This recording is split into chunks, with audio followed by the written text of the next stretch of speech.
looking for Shaxx. He found me.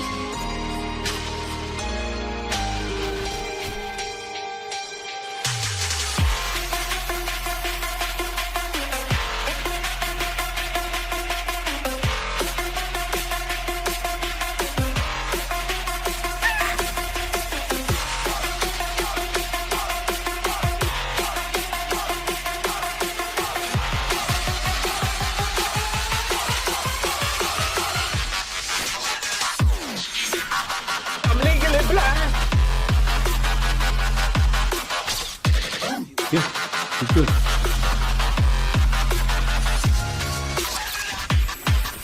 Oh my god! Ah, save me!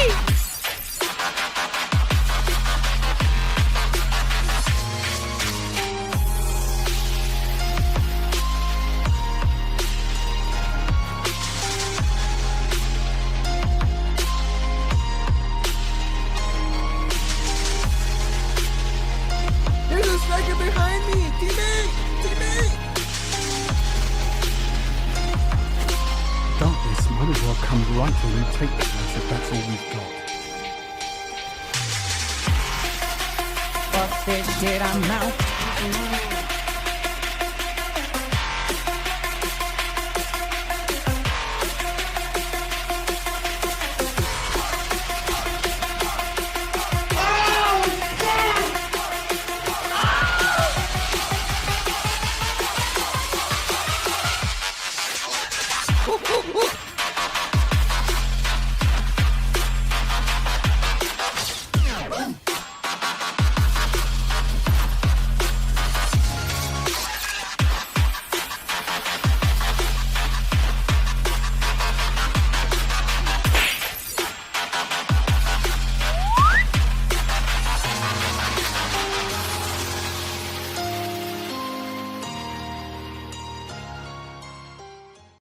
Hey, what's up guys, it's me IFrostBolt. Welcome to the video. I hope you guys enjoyed that short little 2-minute intro of Shaxx Enters Iron Banner Part 3. I wish it was longer. I had collected a bunch of footage and I edited for a bunch of hours only to come out with 2 minutes, so I apologize if it was a little bit too short.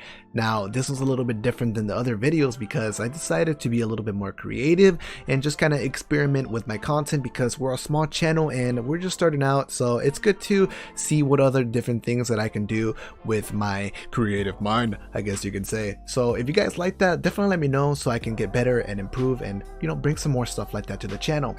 Now that I got that out of the way, let's go ahead and talk about what you can expect from this video. We're going to be talking about Iron Banner and focusing on some of the negatives in regards to skill-based matchmaking, the 6v6 meta, how they've approached bounties, and why the weapon and armor perks have failed in my eyes. Before any of that, let's go ahead and talk about Destiny 1 Iron Banner. So back then, it used to rotate from Clash and Control. This was a good thing because it kept some variety, keeping it fresh for players, not having to play the same objective like the one that we have now. It offered the same thing like Destiny 2 with having its own set of armor and its own set of weapons. It had light level advantages, making it so you have to use all of your powerful weapons. But in Destiny 1, this was better because, you know, across the 3 years there was a point where you couldn't bring a weapon such as Thorn because it was under leveled, meaning that Iron Banner would have like a different meta compared to the other regular playlists. Unfortunately though, this isn't a thing in Destiny 2 because you can infuse any other weapon in the game. Those are just a couple things. Let's go ahead and fast forward to Destiny 2. Bungie tried making some changes like removing the power level advantages, which was later, you know, reverted because the community agreed that they needed more activities to where their power level number mattered.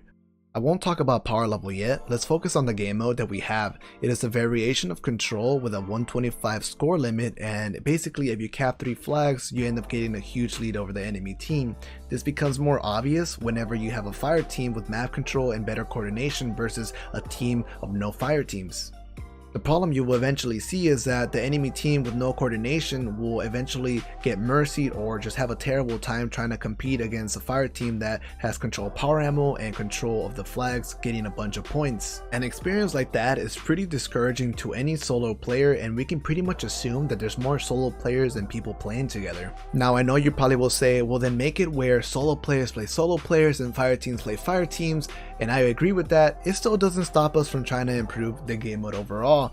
For example, at a very competitive level, some teams will often not play the objective like it's meant to be, where you cap all 3 flags. They will just leave the 3rd one alone and just spawn trap the enemy on that spawn, just controlling power ammo and chaining supers over and over.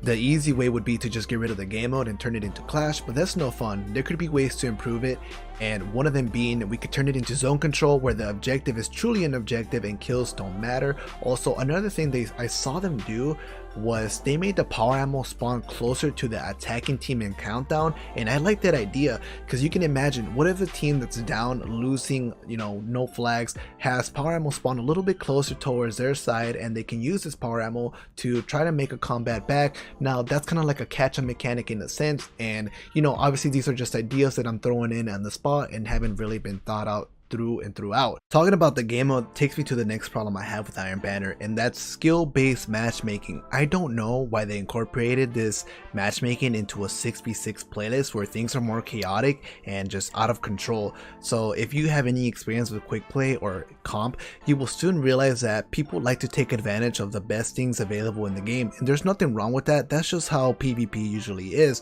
But for something like Iron Banner, where it's just the best players, people taking the advantage of the best things like One-Eyed Mask, Spectral Blaze, and Nova Warp, it becomes a whole chaotic mess, and it just becomes too much, where the gunplay seems to have little to almost no effect in some matches because people just start chaining supers for majority of the game. And I'm not lying about that, because one player can get power ammo, farm enough kills to generate his full super energy, then pop in his super, creating orbs, and then that just funnels through the entire team where everybody starts chaining supers. You'll spawn one side, get killed by a super, spawn the other side, die to someone else, pop in their next super, so on and so forth, giving almost a little no room to catching up.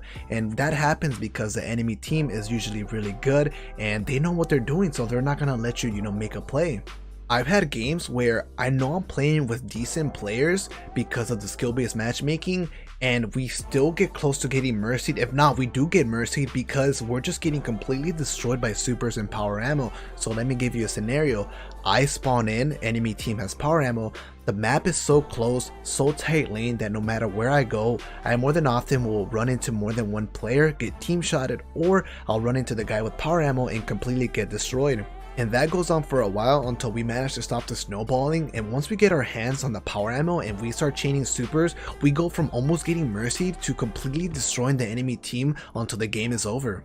So that makes it pretty obvious to me that the snowball effect with the power ammo and the supers is just a little bit way too much. Definitely keep in mind that I have been playing Destiny since the very first beta, so I don't have a problem with abilities playing a role in certain engagements, and I'm completely okay that not everything is going to come down to who has the better shot. I just want to point out how skill-based matchmaking can make this even more of a frustrating experience. Quick play doesn't have it, but you don't see power ammo and supers having as much of a frustrating impact like it does in Iron Banner, mainly because if you put 2 players against each other and only one of them having power, that player will more than likely always beat the player without it, giving it kind of like no chance to fight back. I want to finish this point off by saying that I'm a competitive player at heart, so I don't mind playing against good players and having close games because it just makes my gameplay a lot more interesting and it makes my content way better for you guys. I like that intensity where I'm one shot and I have to think about ways to outplay the player that's got me to that point. But when you have to play at that level and that intensity and just that pressure for several hours, it gets you tired and it makes it less of a mode where you want to spend a lot of time in and more of a game mode where, hey, let me just go in there, get what I need to get done and get out as soon as possible. The next thing I want to talk about is power level advantages. Now, I don't know exactly where to stand on this, but there is some good and bad. The good being that the player that invests a lot of time into PvE can be happy by going into Iron Banner, having the high power level, being able to basically kill somebody else faster. Now, the bad thing is that the player that plays PvP to play PvP is unfortunately kind of getting punished for not going into PvE and grinding numbers. Another good thing would be that it makes your power level a lot more meaningful because it's a different activity that takes advantage of it. But another bad thing would be that it's discouraging PvP players from playing a PvP event. I don't know where Bungie plans to take Iron Banner in the future when it comes to power levels, but I definitely will say it's weird that the low level players have to grind this game mode to get powerful gear against people that are already kind of like max level. I will finish this off by saying that I'm not really a fan of the power level advantages, mainly because like I don't get the satisfaction, or I don't get what's so fun about killing somebody that's lower level than you. Anyways, I want to transition to my last points, being the Iron Banner armor perks and the weapon perks. Bungie has done a pretty decent job when it comes to weapon perks, giving us the Bite the Fox sniper rifle with snapshot opening shot. That's a really popular sniper right now, and I personally use it myself. But something like Criminal's Dagger though is not something that I personally would want to grind for. Now it could be fun, you're probably somebody that's a fan of the hand cannon, but you know, majority of the PvP mentality is like, does it compete against Ace of Spades? Is it better than Not Forgotten? Things of that nature. Take Kindled Orchid for an example. It was a 140 RPM hand cannon, a brand new black armory forge weapon. A lot of people grinded for it. I personally did as well to get a good roll, and you know, I saw it a pretty good amount of times in Crucible, and then eventually I just started seeing them less and seeing more of the better weapons like Ace of Spades and Not Forgotten. So something like Criminal's Dagger will probably see even less use because it's an archetype that cannot compete with the current better weapons. Now just imagine if they decided to do like a 150 RPM hand cannon that came with its own set of perks that were really good in Crucible. Man, who wouldn't want to grind for it? You know, it would be a weapon archetype that can actually compete against some of the better weapons. With that being said, I feel like Bungie should just try to listen better to the PvP community and be more aware of like what can actually compete. If they want to make Iron Banner a successful event, they should definitely always incorporate weapons that are some of the better weapons the game has to offer, so people spend more time in this playlist playing and grinding for them. Now let's take a look at the Iron Banner armor.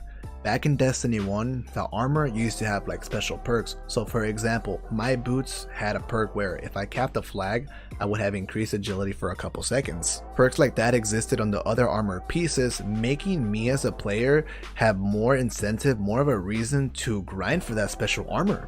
In Destiny 2 though, the armor doesn't have special perks like that, and it doesn't even have enhanced versions of it.